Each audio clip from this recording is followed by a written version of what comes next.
Well, howdy, howdy, howdy, everybody. Theresa here. It is February 4th, 2016, Thursday morning. It is 10:54 a.m. right now. I've been up for a while doing stuff. So, and yes, I did even curl my bangs. I didn't cut them yet. I did curl them. Yeah, so, threw my contacts in, yada, yada, yada. It is 18 degrees out right now, but real field temperature is 5 below. That's because of the wind. The high will be 29 and the low will be 14. So, we're supposed to get more snow Saturday. So, you hear the crunching. That is my cat crunching away while he eats. Because Jasper's a hungry boy. And if you see him walking across the screen here in a moment, that's because he's right here. You guys can't quite see him, but he's right on the table, because that's where his food is. Hi, Jasper. What are you doing, love bug? He's like, haha. He's just such a loving cat anymore. Yesterday I cleaned house. I swept and mopped, dusted and vacuumed, cleaned the bathroom. I did a little bit more work on eBay listings, relistings, and just kind of waited for my husband to get off work to check the mail, because like I said, I don't have a vehicle out here. I can't even go check the mail. So and his retirement check still didn't come in, so that's a big concern, because we have utility bills and stuff due that I hope they don't shut us off. If you don't see me, I got shut off. And we just had leftovers since we weren't going into town to pay any of the utility bills and stuff. We just had leftover chili, and I cooked up some macaroni, so it was chili mac. Today I have to do laundry. Let's go downstairs and do laundry, and then I need to sort through, pack some more boxes and sort through some more stuff. Because tomorrow is garbage day, so I always like to make sure that I have a lot of stuff sorted through so that we can get as much of that hauled off as possible. That's about it. Been very, very stressed out lately. Reality check of what our situation is really starting to hit home. You see my head right there, my hanging head. I don't want to say too much, but I'm just going to go ahead and share some stuff because that's how I am. I mean, I don't share everything, of course, but we're wondering if we're going to be able to make a house payment again this month. We're already a house payment behind. It looks like this month we may end up being now 2 months behind.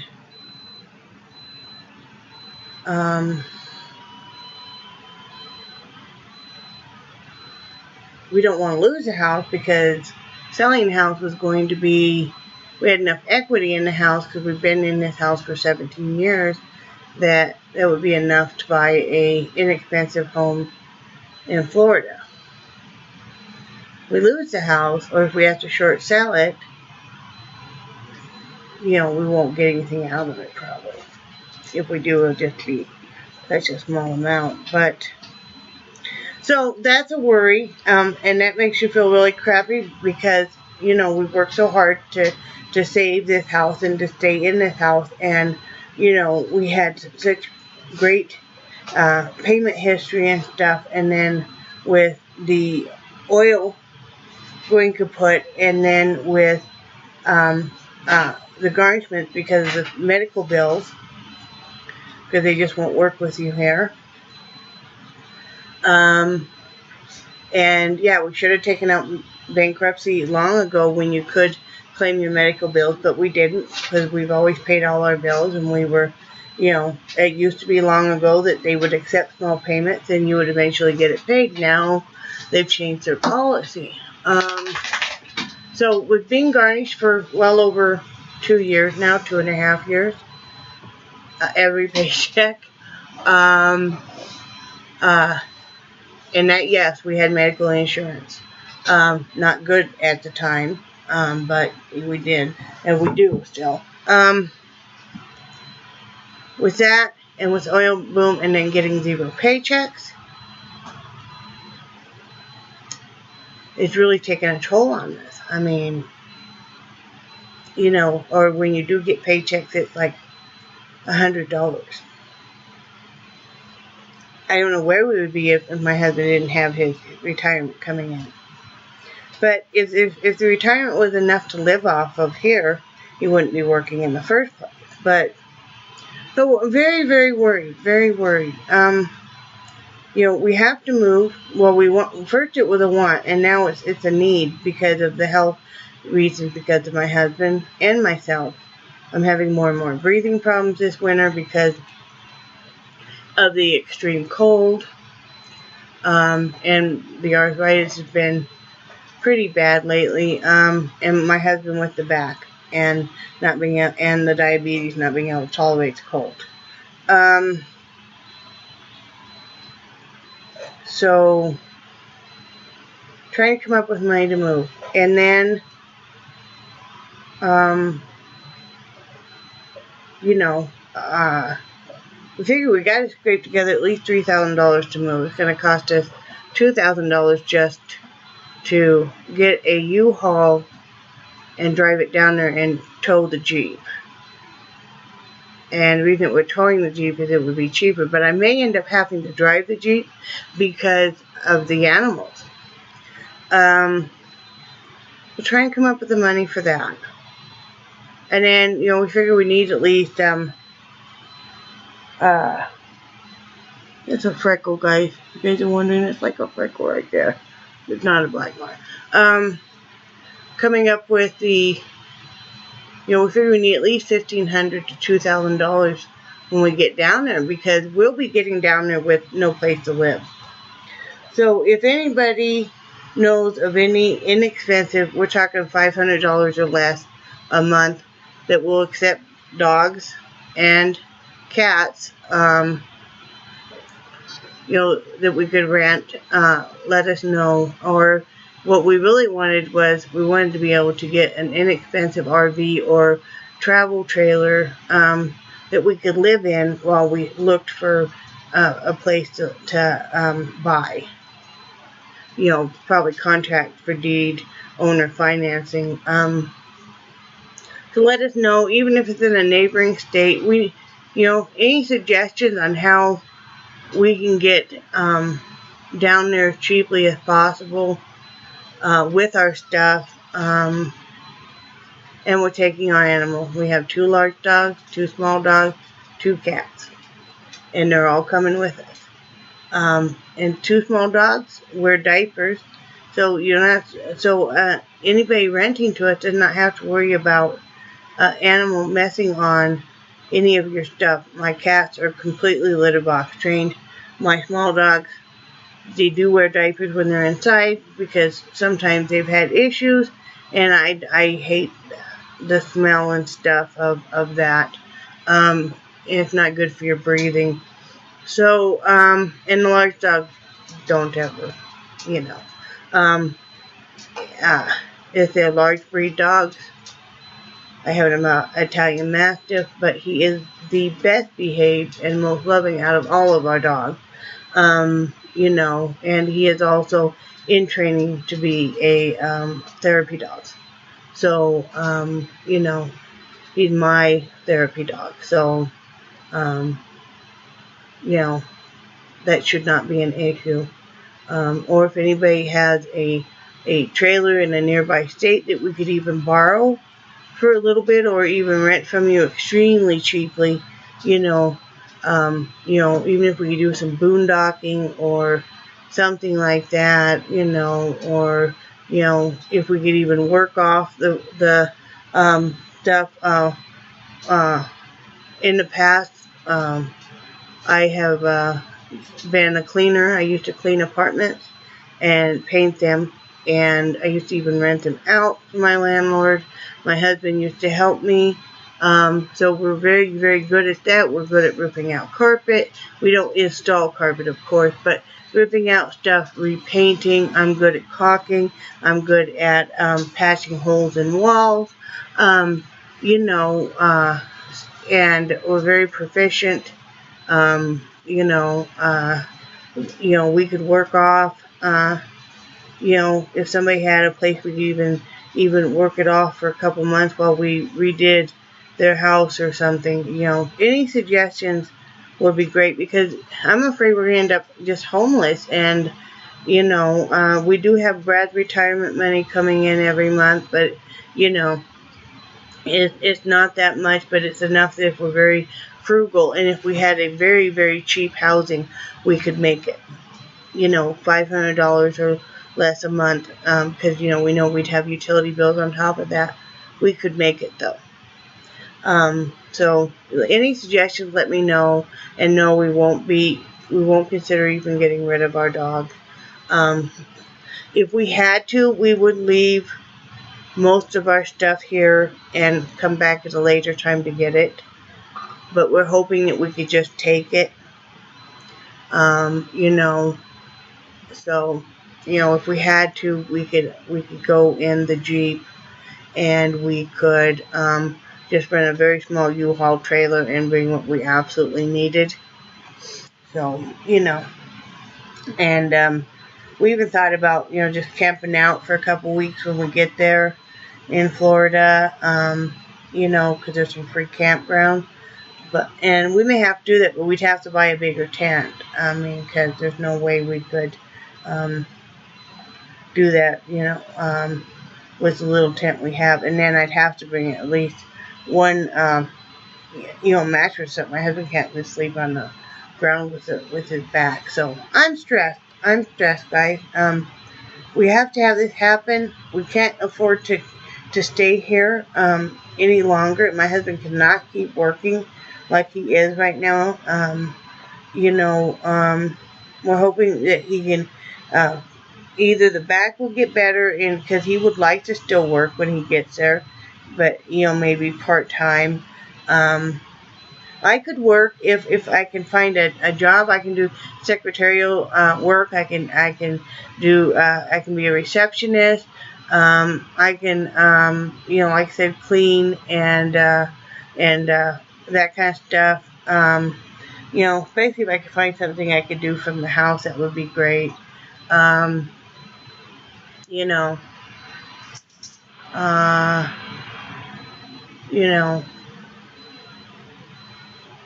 It's really hard because you work your whole life, and we've always been very frugal, and we haven't had, we haven't bought new vehicles, we haven't bought new homes, we haven't, we've always just, been very frugal and had things very tight, and that's okay. But when you get to the point of this, and it's like, and I know we're not alone, but, not being able to make your house payment, and, trying to decide if you're going to pay your utility bills or make that mortgage payment, because, we have no family to help us out.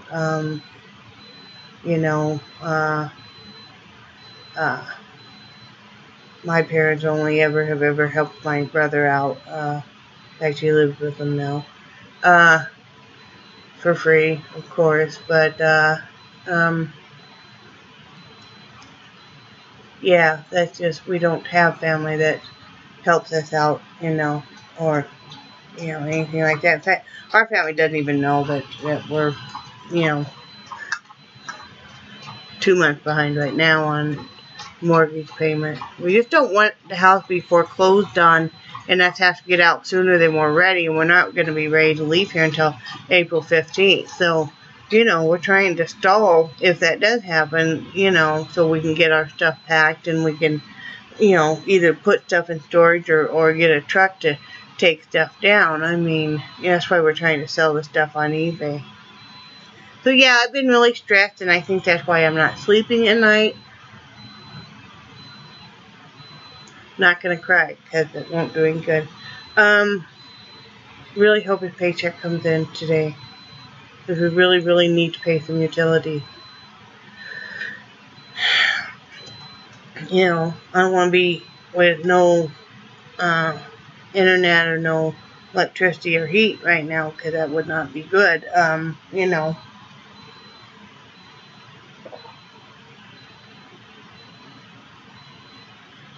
So yeah, if anybody has no camper we could stay in, or we could rent from you really cheap, you know,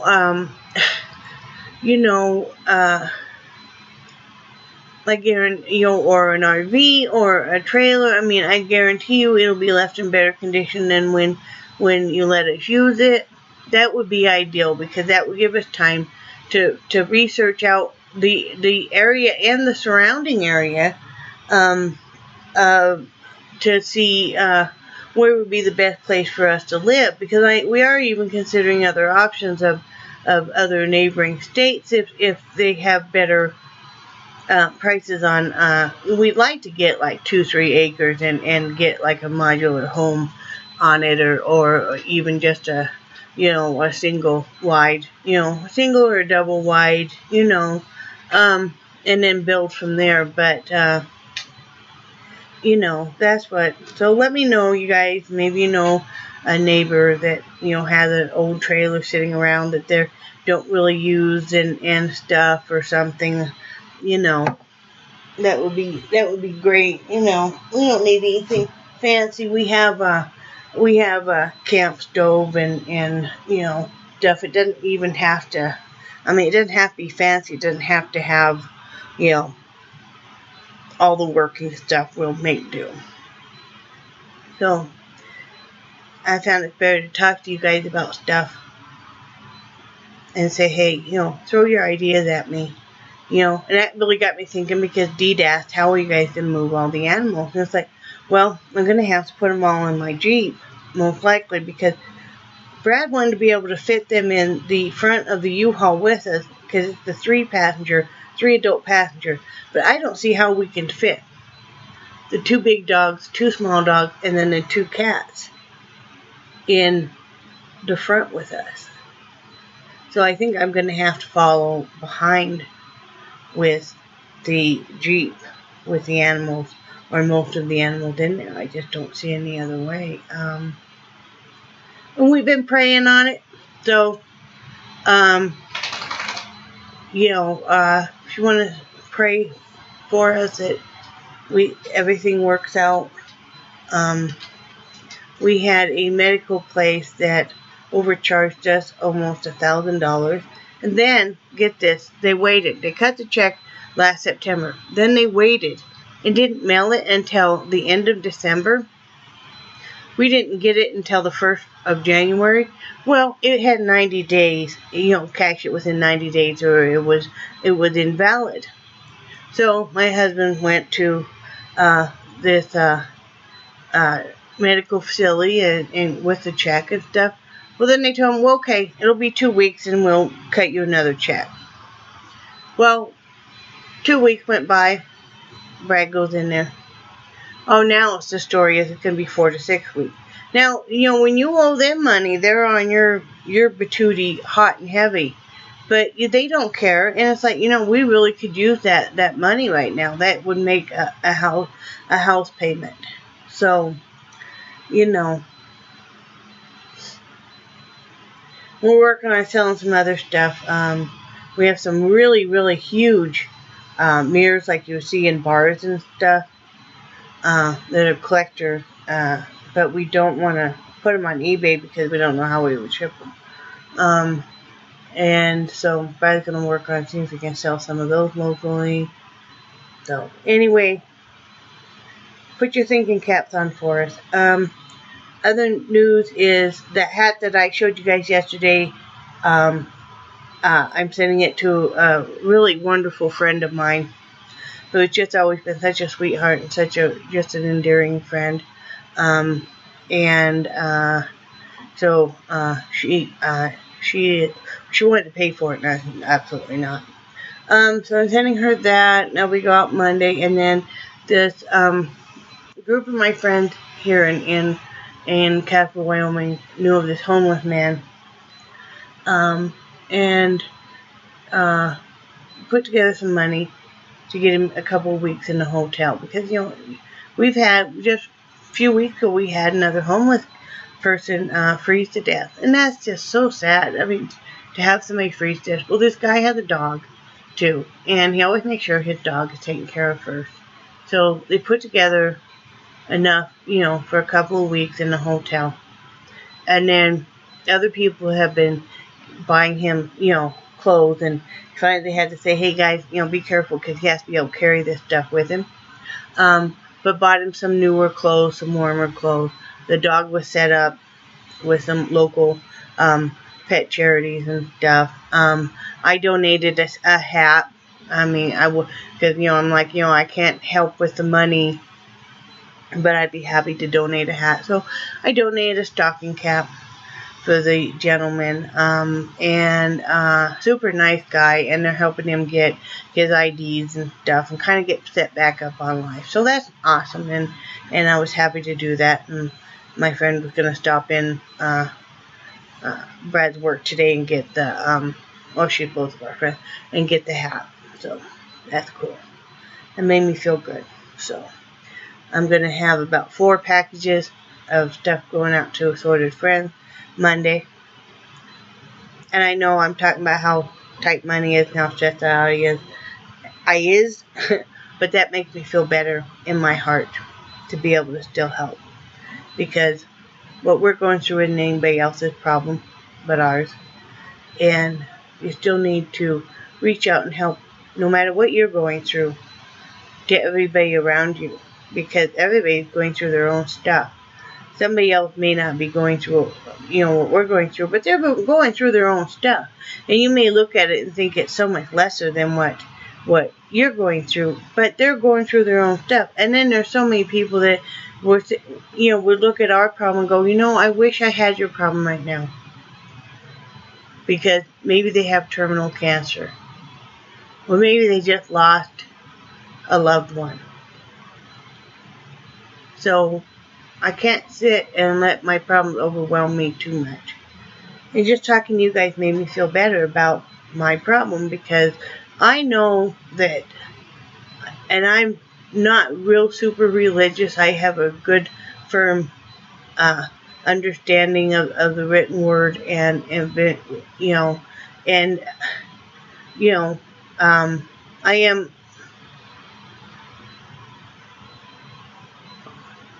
I believe in the Bible and everything, but I'm not into going to church just because I've had some bad experiences. Let's leave it at that. But I know that He has always made sure that we have had enough to survive. And it's something, at your very last minute when you think you are doomed, that something happens where you get through. And it has always happened in our life. I need to remember that. And it will happen again. And I think He's just, all this is happening because I think He keeps really pinpointing to us, this is what you need to do. You guys need a fresh start, and you need to move. And I really, really firmly believe that. When you have a series of things happening, that it is whoever you believe in pinpointing to you the direction that you need to take now in your life. So, anyway, thank you guys for listening. You guys really mean a lot. And remember that I love you guys. And I cherish your friendships. I cherish the time that you let me talk with you. And I think you guys are all awesome. And be kind to each other.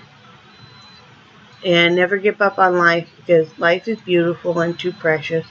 And keep smiling. Keep smiling.